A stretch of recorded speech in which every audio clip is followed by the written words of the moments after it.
1.000 siswa korban banjir bandang di Biren dan PD Jaya mendapat layanan pemulihan trauma atau trauma healing pada 10 hingga tanggal 13 Januari tahun 2026. Kegiatan ini didapat dari Satuan Pendidikan Aman Bencana Kemendikdasmen Divisi IBKS Apkin di 11 titik sekolah dan kantor Dinas Pendidikan. Dari data yang disampaikan, sebanyak 1.000 siswa mengikuti kegiatan di SMK Pesangan Biren, sementara yang lainnya berada di PD Jaya. Seluruh peserta tidak hanya siswa, juga 58 guru BK SMP, SMA dan SMK yang terdampak bencana. Ketua Tim Pengurus Pusat Ikatan Bimbingan Konseling Sekolah PPI BKS asal Jakarta Tuti Sukarni mengatakan kegiatan ini untuk memulihkan mental dan memotivasi mereka agar tidak putus sekolah melalui aktivitas kreatif, psikoedukasi, termasuk psikososial.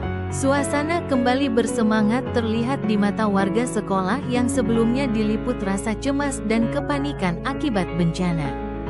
PPI BKS Kemendikdasmen juga berkolaborasi dengan 10 pengurus daerah Asosiasi Bimbingan Konseling Indonesia, PD, Apkin Jatim, Jateng, Jabar dan Jakarta untuk membantu proses pemulihan psikologis.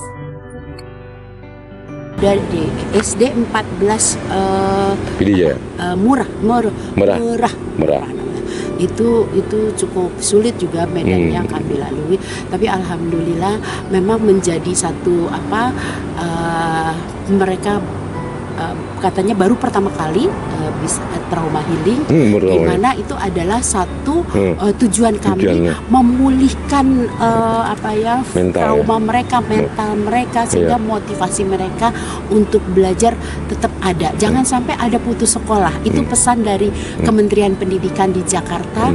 Pastikan anak-anak Aceh yang kita datangi, mereka tidak ada yang terus berdiam di rumah, tidak mau sekolah.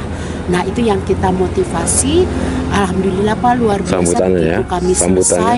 Mereka dada-dada, saya nangis juga ya, terharu. Ibu datang lagi ya, ibu datang lagi. Aduh, Bapak Ibu guru juga demikian ya. Saya berharap mudah-mudahan Aceh segera pulih, bangkit kembali. Ya, karena Aceh adalah masa depan generasi emas kita. Di PD Jaya dan Biren, kegiatan workshop trauma healing dihadiri perwakilan Balai Penjamin Mutu Pendidikan, BPMP Aceh Syarifah yang ikut dalam rombongan tim IBKS untuk berkoordinasi dengan Disdik. Mereka bertugas bergabung dengan pengawas dan guru BK di sekolah terdampak. Dari Banda Aceh, Fajar TV Aceh melaporkan.